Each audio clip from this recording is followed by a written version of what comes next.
masuk materi. Jadi ibu-ibu boleh relax ya, nggak boleh tegang karena ini materinya, materi BKB tentu materi-materi relax. Kita lihat, kita harus tahu dulu latar belakang pembentukan BKB itu apa sebenarnya. Jadi BKB itu nggak terbentuk secara tiba-tiba, ya, bukan karena hanya ada anggaran dana desa bentuk BKB. Nah, BKB sendiri sudah dirintis sejak tahun 1984. Nah, kita lihat ini peraturan yang sudah ditetapkan pada tahun 1984. Ya, jadi bukan baru-baru BKB ini, sudah lama. Dan di tahun 1991 program BKB dicanangkan menjadi gerakan BKB. Nah, meski gerakan BKB ini juga belum jalan di seluruh Indonesia, namun di provinsi-provinsi tertentu gerakan BKB ini sudah sangat aktif berjalan. Nah, ini ada undang-undang. Nah, undang-undang ini sebagai payung hukum nomor 52 tahun 2009 ya, tentang perkembangan kependudukan dan pembangunan keluarga. Ini ada di pasal 56. Kalau nanti ibu-ibu mau searching, silakan ya, nomor 52 tahun 2009 ini. Yang bertugas melaksanakan pengendalian penduduk dan menyelenggarakan keluarga berencana. Ya, BKB ini salah satu kelompok kegiatan yang ada di dalam program KKBBK. Apa itu KKBBK? Kependudukan, ya, keluarga berencana dan pembangunan keluarga. Nah, yang terakhir ada Perpres, Peraturan Presiden Nomor 62 Tahun 2010 tentang Badan Kependudukan dan KB. Ini Peraturan Presiden tentang kelembagaan BKKBN. Ya, jadi sebagai penyuluh KB, ini menjadi tugas pokok kami memang untuk memberikan informasi-informasi atau penyuluhan terkait informasi tentang kependudukan, tentang keluarga berencana, dan tentang pembangunan keluarga. Nah, BKB ini masuk di bidangnya pembangunan keluarga, ya. Ya, kita lanjut. Kita lihat ini BKB apa sebenarnya. Nah, ibu-ibu, ini ibu-ibu kader BKB harus lebih ini ya, lebih fokus ya. Ya. Nah, BKB adalah sebuah kelompok kegiatan. Ya, nah, kita mau jelaskan sedikit. Selain BKB juga ada banyak sekali kelompok-kelompok kegiatan yang ada di BKKBN. Ada kelompok kegiatan bina keluarga remaja. Ada kelompok kegiatan bina keluarga lansia. Nah, itu bisa digabung dengan mungkin ada kegiatan posyandu lansia nantinya. Nah, kita nanti mungkin Pak Gisi bisa kita bentuk kelompok bina keluarga lansia juga. Ya, kalau sekarang posyandu anak-anak nih, nah di terintegrasi dengan BKB, apabila ada PAUD juga bisa digabung dengan PAUD. Nah, nanti kita mungkin akan kita bentuk kelompok bina keluarga lansia. Nah, BKB ini beranggotakan keluarga yang mempunyai balita. Jadi tidak semua keluarga menjadi anggota BKB. Khusus keluarga yang mempunyai balita. Usia berapa? Dari 0 sampai dengan 6 tahun. Nah, keluarga tersebut wajib menjadi anggota BKB. Anggota ya, bukan kader. Nah, tujuannya apa? Untuk meningkatkan pengetahuan, keterampilan orang tua dalam pengasuhan dan pembinaan tumbuh kembang anak. Jadi orang tua tersebut, oleh kader diberi pengetahuan, informasi-informasi tentang bagaimana cara pengasuhan yang baik dan benar, dan cara membina tumbuh kembang anak. Ini yang tujuan PKB. Ya. Dalam rangka apa? Untuk memantapkan kesertaan, pembinaan, dan kemandirian PKB bagi pasangan usia subur. Nah, ujung-ujungnya juga ke KB. Nah, di antara anggota BKB, nah nanti kita lihat berapa orang yang masih berstatus pasangan usia subur. Nah, dari berapa orang PUS, berapa sih yang memakai alat kontrasepsi secara modern? Ya. Jadi intinya kita meningkatkan target pencapaian peserta KB dengan cara modern. Ya, Bu Ibu ya, paham ya? Ya, baik, terima kasih. Nah, berikutnya kita lihat juga nih dasar pemikiran PKB. Dasar pemikiran PKB ini untuk memiliki anak yang cerdas, terampil, dan bertakwa. Ya, makanya ibunya diberi pengetahuan tentang pembinaan, tentang pengasuhan. Nah, melalui apa? Nah, melalui kelompok BKB, yaitu dengan adanya penyuluhan yang dilakukan oleh kader-kader BKB. Jadi kader BKB itu wajib memiliki teknis memberikan penyuluhan, selain juga teknis mengisi kartu perkembangan anak. Nah, di sini kader yang berperan, ya. Kalau saya sebagai penyuluh KB hanya membimbing, membina ibu-ibu kader, ya. Nah, baik, kita lanjut. Nah, ini tujuan PKB, ya, seperti yang saya sampaikan tadi, untuk meningkatkan pengetahuan dan keterampilan orang tua atau anggota keluarga dalam membina tumbuh kembang balita melalui rangsangan fisik, emosi, kecerdasan, dan sosial. Nah, di sini kita lihat ya, ada orang tua dan anggota keluarga. Artinya begini, apabila si anak tidak lagi memiliki orang tuanya, ya, atau salah satunya sudah meninggal, maka yang menjadi anggota PKB itu adalah anggota keluarga yang lain. Nah, siapa yang mengasuh si anak tersebut itu yang akan menjadi anggota kelompok PKB.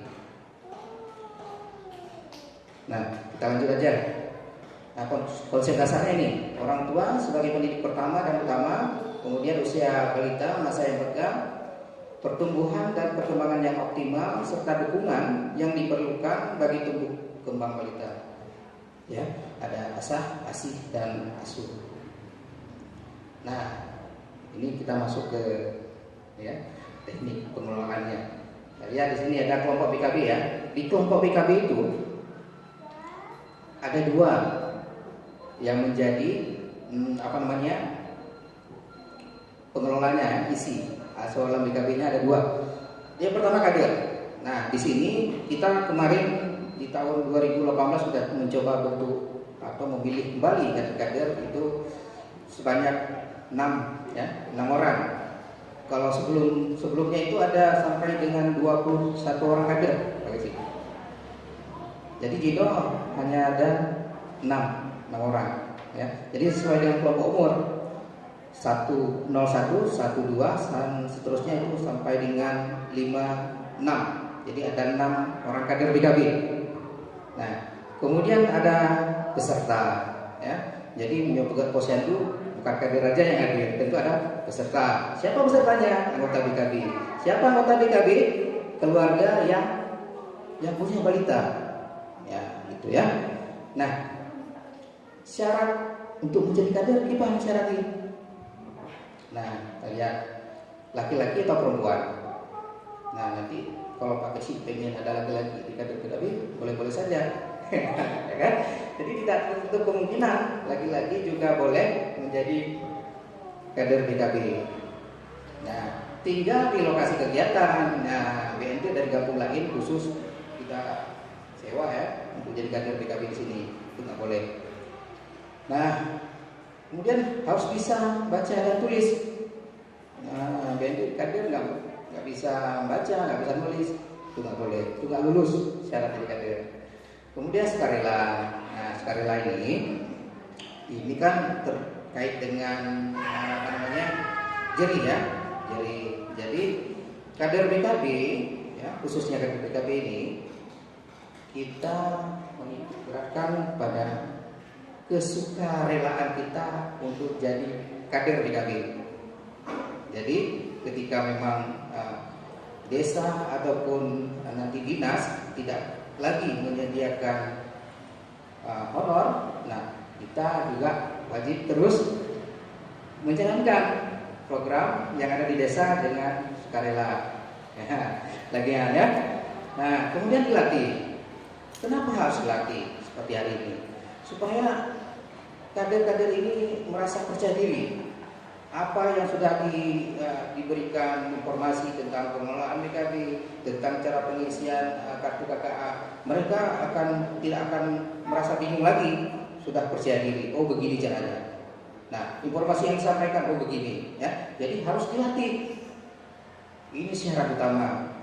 Kemudian mampu berkomunikasi dengan orang tua, ya. Mampu berkomunikasi dengan orang tua di sini, maksudnya dengan orang tua yang punya balita, ya, yang menyandang Bapak Posyandu, kita harus mampu mengambil hati, ya. Berkomunikasi ini nggak cukup dengan mengobrol biasa saja, ya, menyapa, menegur, tapi juga harus kita mampu mengambil hati, ya, berbagi pengalaman dari situ, ya. Nah, tugas kader ini, ya, tugas kader PKB ini, ya, pertama sekali memberikan penyuluhan. Nah, selama ini mungkin masih ada kendala-kendala dalam rangka memberikan penyuluhan. Nah, gimana Bu Yanti? Sudah diberikan penyuluhan? Nah, penyuluhan yang kita maksud di sini boleh dilakukan di meja keempat, kemudian ini meja 4 juga melalui media KII. Media KII itu yaitu lembar balik, ya, ada lembar balik kita punya. Lembar balik berisikan materi-materi sesuai dengan kelompok umurnya masing-masing. Nah, jadi ketika si anak atau si ibu datang, nah kita harus tahu sasarannya ini usia berapa. Kita harus berikan materi sesuai dengan usianya. Kemudian ada lagi kartu kembang anak. Nah, itu juga bisa menjadi media penyuluhan.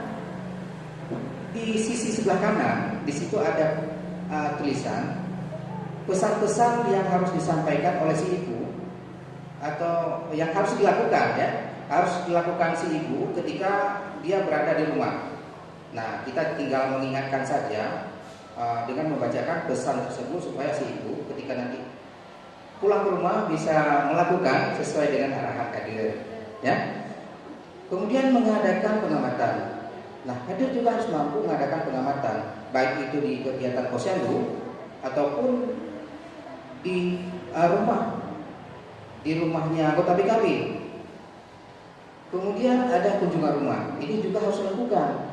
Pada saat apa kita lakukan kunjungan rumah? Yang pertama sekali ketika ada keluarga atau pasangan yang baru melahirkan, ya, ibu yang baru melahirkan, itu kita lakukan kunjungan rumah.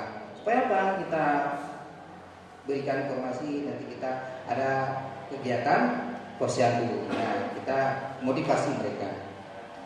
Nah, ini, ya, memotivasi orang tua. Jadi motivasi juga dilakukan pada saat kegiatan posyandu. Nah, supaya apa? Supaya mereka punya daya ungkit, ya, punya semangat untuk selalu datang ke posyandu. Nah, ini berikutnya ada sikap kader. Ini sederhana memang, tapi memang harus kita sampaikan. Apa aja sikapnya nih? Ramah, menghargai, ya. Kader-kader harus ramah, jangan ketus, ya. Bunyi-bunyi, ya. Nah, dua meja 1 sampai meja 4, terus berop, ya kan? Tinggal lagi nyali. Nah, jadi cuma 3 meja. Kalau ada rumahnya mana apa kayak gitu, sehingga hebat jali. Nah, harus menghargai juga, ya, siapapun yang datang kita harus hargai mereka. Nah, kemudian tidak menggurui. jangan ada kesan ya kader ini mengajari ibu-ibu yang datang ke posyandu, ya. Jangan ada kesan seperti itu. Dia seolah-olah kader rumah itu penuh, kan? Jangan seperti itu. Jadi kita sampaikan yang bisa mereka terima dan mereka ikut apa yang kita pesan. Jadi tidak terkesan menggurui. Nah, mendorong orang tua mengharapkan apa yang kita sampaikan ke orang tua, kita harapkan mereka akan melakukan sesuai dengan yang kita arahkan, ya. Ini orang tua menerapkannya di rumah. Kemudian mendorong orang tua berbagi pengalaman. Nah, menyoje urunsi ibitin curhat Pak kader-kader. Karena kadang-kadang ada juga ibu-ibu menyembunyikan kekurangan anaknya. Waktu tadinya nyo ada ni pun kaji dilakukannya. Dijauh kaji, mantu kaji. Jadi semua grafik yang ada, semua langkah-langkah yang harus dilakukan si anak yang seharusnya sudah dilakukan pada usia tertentu, yang terkesan hanya masalah mantu kaji. Nah, sedangkan pada saat kita amati si anak ada mengalami kendala-kendala ya, misalnya bulan ini dia harus bisa lakukan ini. Pas kita amati tidak bisa. Nah, tapi tetap harus kita tanya ke orang tuanya apa sebenarnya yang ada kendalanya. Nah, ini ya, ini orang tua mau berbagi pengalaman. Nah, ini kelompok-kelompok umur ya, mungkin kadang-kadang sudah terbiasa dengan seperti ini. Jadi ada peserta ini anggota BKB. Ini dari umur 0 sampai dengan 1, kemudian ada 1 sampai dengan 2 tahun, dan seterusnya sampai dengan umur 5 sampai dengan 6 tahun. Dan begitu usianya lebih dari 6 tahun, satu hari itu kita tidak wajib hadir ke posyandu lagi dan tidak dicatat lagi dalam buku administrasi kader BKB. Kita lanjut ya, ini ada personalnya. Kita lihat, ini prinsip-prinsip BKB dan bentuk pelayanan. Nah, kita lihat prinsipnya. Ini menitik beratkan pada pembinaan orang tua. Ya. Jadi sasaran kita ingat ya, orang tua, bukan anak. Karena yang kita berinformasi ke orang tua, bukan pada anaknya. Nah, orang tua dan anggota keluarga lainnya yang mempunyai balita dan anak. Nah, orang tua menggunakan kartu KKA sebagai alat pantau perkembangan anak. Jadi KKA-nya tidak disimpan di kader. Begitu datang ke posyandu, diisi oleh kader, silakan kembalikan, dibawa pulang. Ya, baik kubah ini batayo, nyokubah batayo. Nah, rumah, ada anak kalian apa yang harus dilakukan di rumah itu tidak akan dilakukan. Nah, misalnya apa kan? Takut tua kan? Nah, takut tua, takut gada, tak akan hilang. Memang si ibu itu memang peduli dengan perkembangan anaknya, tak akan hilang. Dan KKA jangan terpisah dengan KMS. Masukkan ke dalam buku KMS pada saat mereka ke posyandu. KMS ada KKA di dalamnya, jadi baru. Ya, mungkin tinggal ganti KKA dulu kemarin, buku di meja. Nah, itu biasanya tercecer jadinya. Jadi antara KKA dan KMS itu satu kesatuan, meski beda ya catatannya. Nah, seperti itu ya. Kemudian bentuk pelayanan di BKB ini ada penyuluhan, ada pertemuan, ada media interaksi dan sarana penyuluhan sebagai sarana penyuluhan. Kemudian ada melakukan rujukan bila anak mengalami gangguan tumbuh kembang. Jadi kadang-kadang juga punya tugas ini ya. Ini bentuk pelayanannya selain memberikan penyuluhan tadi, mengisi KKA. Ini ada pertemuan, ini pertemuannya pertemuan posyandu nih sebulan sekali. Kemudian ada media interaksi yang saya katakan tadi, itu media interaksinya lembar balik, ada alat permainan edukasi, karena ada yang galau. Nah, ada buku-buku dongeng, ada permainan bagi si ibu, ada permainan bagi si anak. Nah, banyak sekali permainan-permainan yang ada di BKB sebenarnya, dan itu bisa kita dapat ketika kita memiliki yang namanya BKB Kit Vaksin. Nah, Bina Keluarga Balita Kit. Jadi satu paket itu ada berisikan banyak sekali media-media informasi, ya. Jadi ada buku, ada lembar balik, ada permainan, ada pamflet nama, ada apa lagi ya? Ada kartu KKA juga, ya. Ada ikut kartu KKA. Nah, ini melakukan rujukan. Nah, ini begini ya.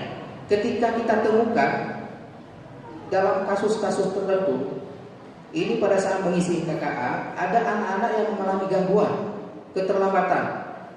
Kader langsung memberitahukan kepada petugas Paskes. Nah, jadi ada koordinasi. Siapa nih misalnya yang petugas di Paskes? Ya, Bu Nora ya misalnya ya.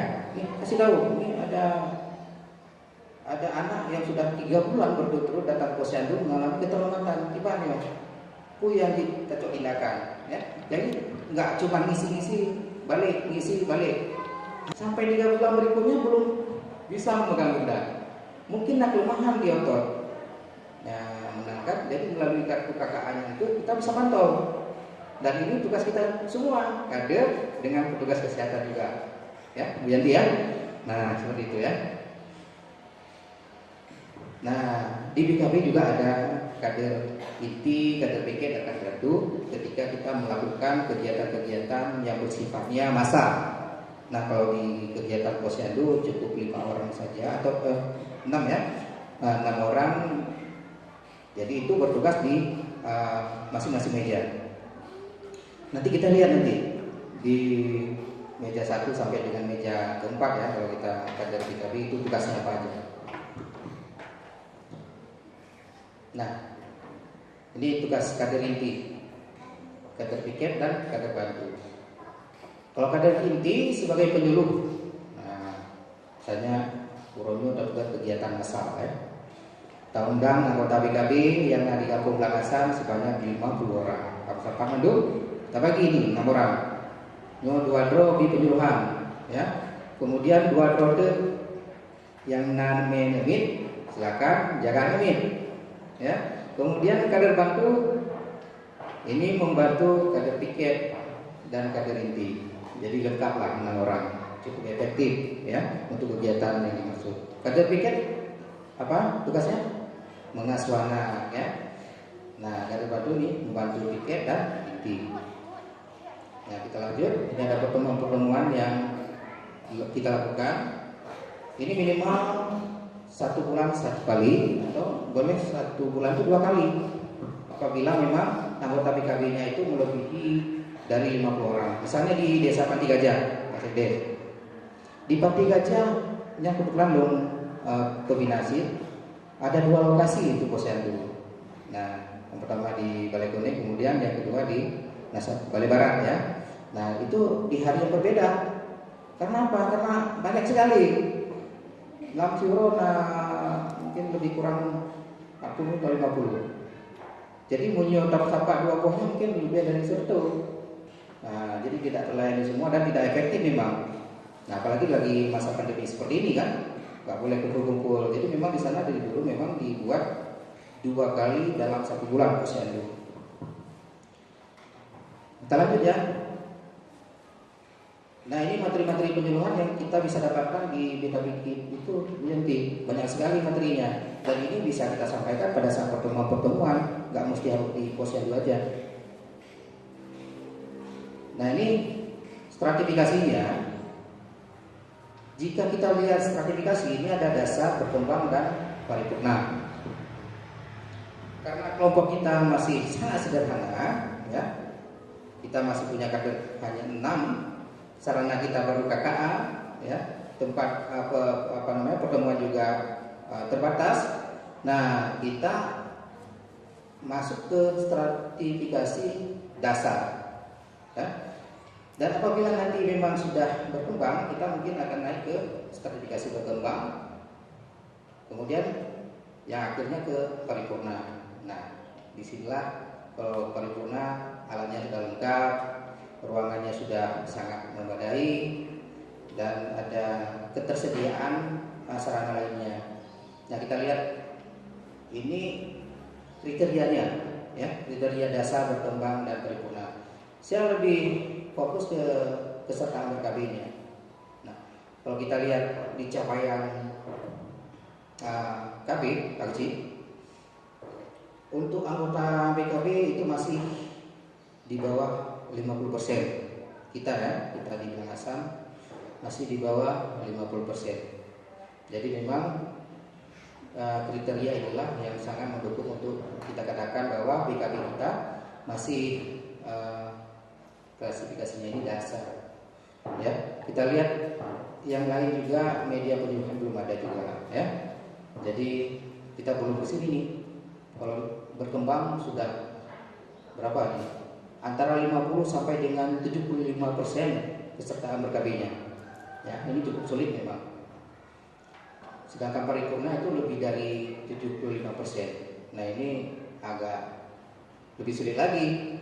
Peserta KB 75%, ya. Secara nasional aja kita lihat kesertaan BKB yang ada di Indonesia itu berkisar antara 50-65%. Ya. Kalau di Biren itu 50% di Biren. Di Kecamatan Pesangan 50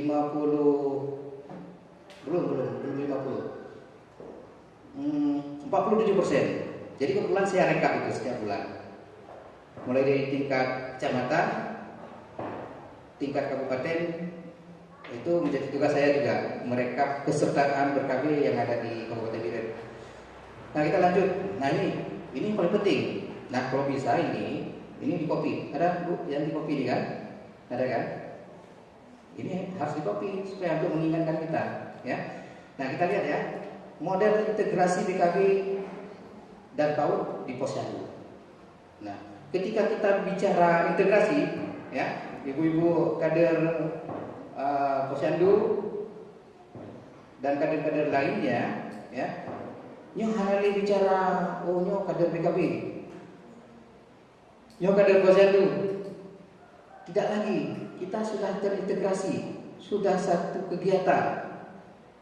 Jadi beda-bedakan lagi. Yang membedakannya apa? Tugasnya. Kita lihat di sini. Meja 1. Tapi kalau enggak meja, tapi itu dianggap meja. Duduk bersamaan itu dianggap meja. Jadi biar itu, masih Pak kecil harus duduk meja.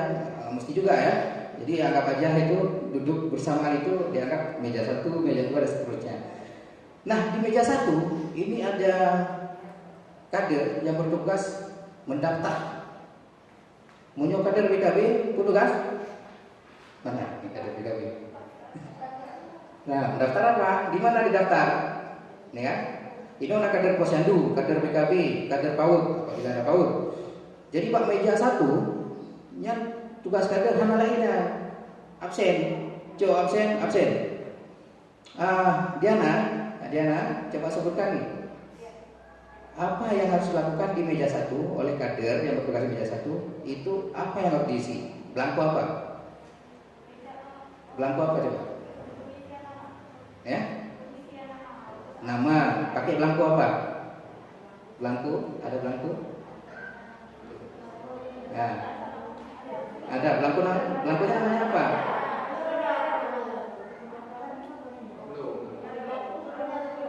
Nah, jadi di BKB kita ada namanya blanko R1 R1 BKB itu memang blanko untuk mencatat siapa saja yang hadir Pak kegiatan Posyandu. Ya tugas kader Posyandu, ya. Jadi rupa-rupa. Jadi yang uronyong sih bertugas siapa? Oh, Ibu Diana, Ibu kami jasa itu harus siapkan R1 BKB. Siapa yang datang, tulis namanya, tulis nicknya, teken, yang bukti fisik pelaksana kegiatan. Karena R1 BKB kita entry ke pusat secara online. Jadi memang yang menjadi tolak ukur pemerintah sekarang berhasil tidak hanya program KB di tingkat desa itu melalui belangko-belangko yang kita isi manual. Kuliah pulpen dan teken, kamu entry. Nah si perumbo desa harus entry. Munyo hana entry cakupan akan berkurang. Khususnya si perumbo desa. Cuma dong entry kubo, berarti tidak bekerja maksimal dianggap. Padahal memang kitanya belum mengisi R1 BKB. Ya, saya selalu ingatkan jangan lupa untuk mengisi R1 BKB. Dan alhamdulillah Pak Kecil memang nyo kader juga. Nah, R1 BKB selalu diantar ke kecamatan, Pak Balai KB tepat waktu Pak, dan selalu terentry untuk pembelasan. Nah, kemudian ada meja kedua. Nah, meja kedua ini ada kader yang bertugas untuk melakukan penimbangan. Yang melakukan penimbangan kader posyandu. Nah, kader PKB cuma dimana? Jadi yang tugas penimbangan itu kader posyandu. Sedangkan kader PKB melakukan pemantauan. Nah, pemantauan mereka lakukan tanpa memegang atau melihat-lihat saja kartu KKA, ya, pemantauan secara langsung ke si anak dengan melihat-lihat kartu KKA. Belum mengisi. Ya, di meja 2 kita belum isi kartu KKA. Kita hanya lakukan pemantauan.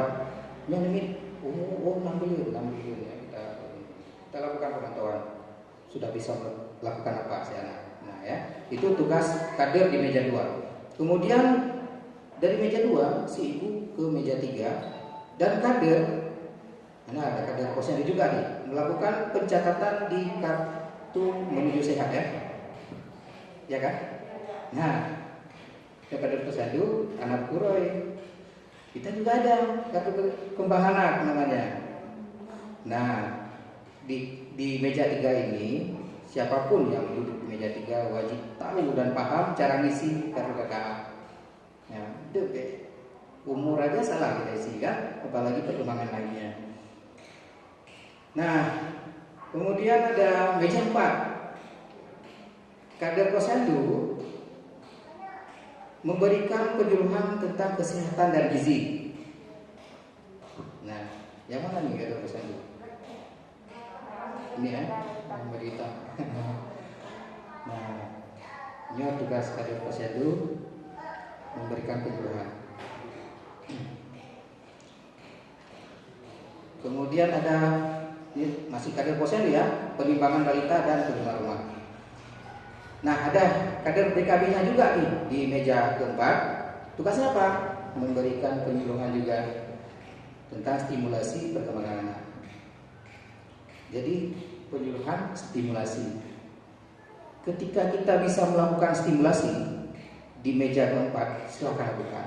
Misalnya alat batu giring-giring, bobrek-bobrek, itu melakukan stimulasi remaja, memancing si anak untuk merespon apa yang kita lakukan.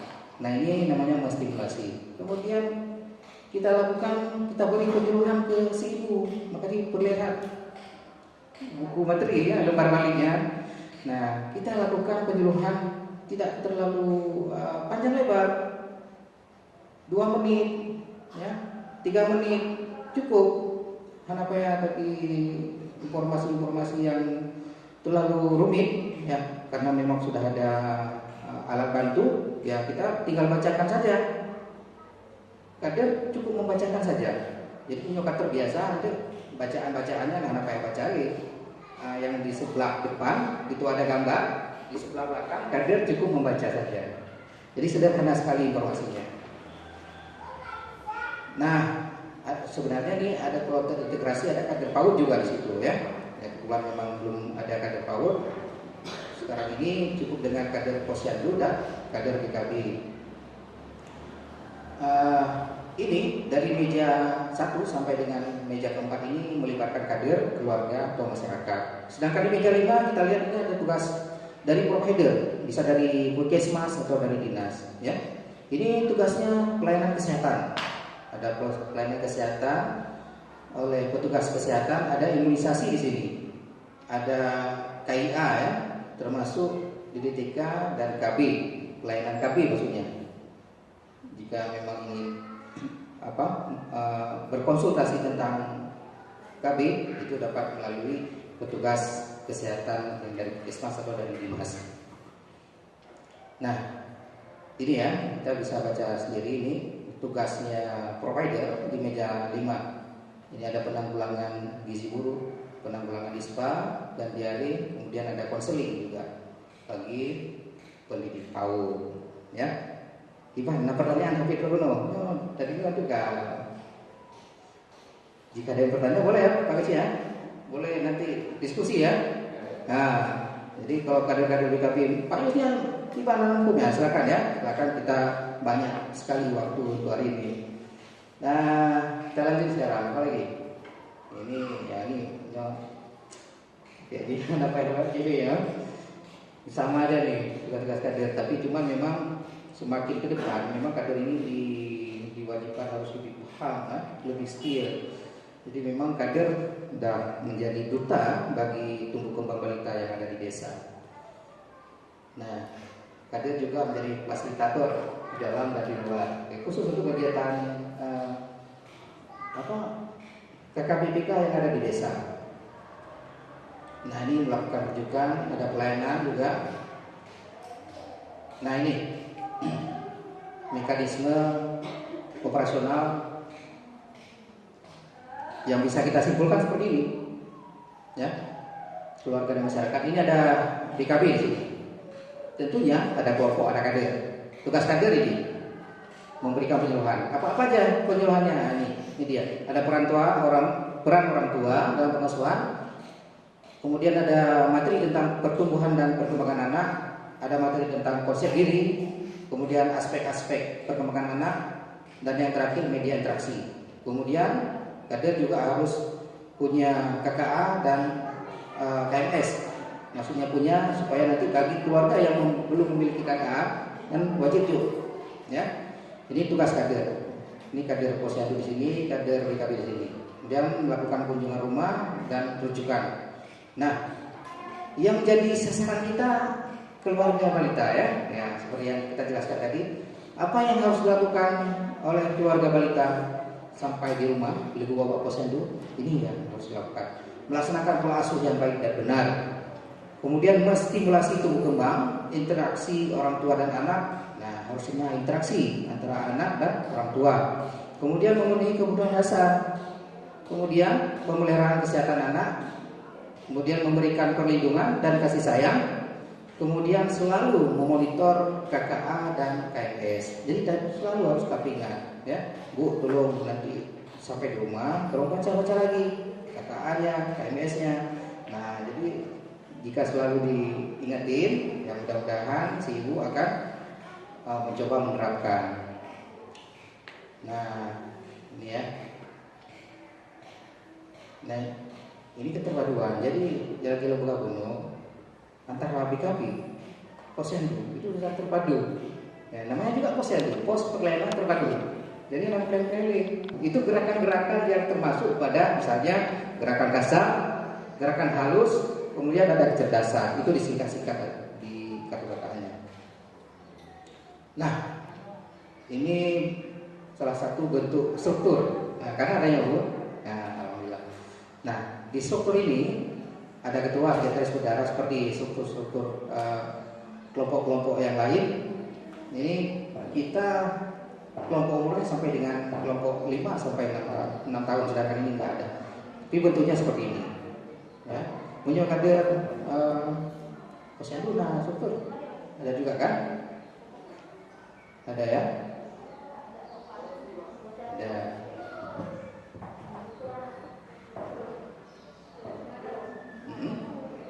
Ada ya? Ya, boleh dibuat nanti seperti ini strukturnya. Nah, kita juga ada laporan di BKB selain R1 BKB sebagai laporan bulanan. Belum buat laporan kan? Cuma ngisi inilah, ngisi daftar hadir, kemudian materi apa yang disampaikan, siapa yang memberikan materi. Nah, kita ada juga laporan kanor namanya, laporan tahunan yang diisi setahun sekali, di akhir tahun atau di awal tahun berikutnya. Jadi misalnya kita membuat laporan tahunan 2021, itu kita mulai mencoba membuat itu di Desember 2020. Supaya apa? Supaya kita nggak terburu nanti, karena harus kita kumpulkan data-data anggota BKB mulai dari kelompok umur sekian sampai dengan sekian. Nah, ini ya.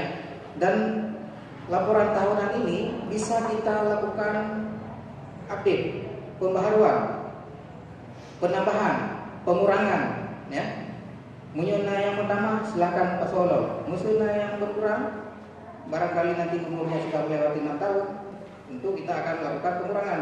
Jadi bisa kita lakukan updating setiap saat, dan itulah harus dilakukan ke pembina wilayah.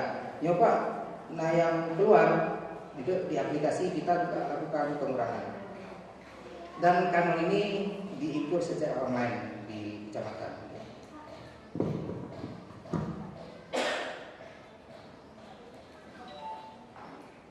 Nah, demikian ya materi tentang mekanisme operasional sudah kita sampaikan.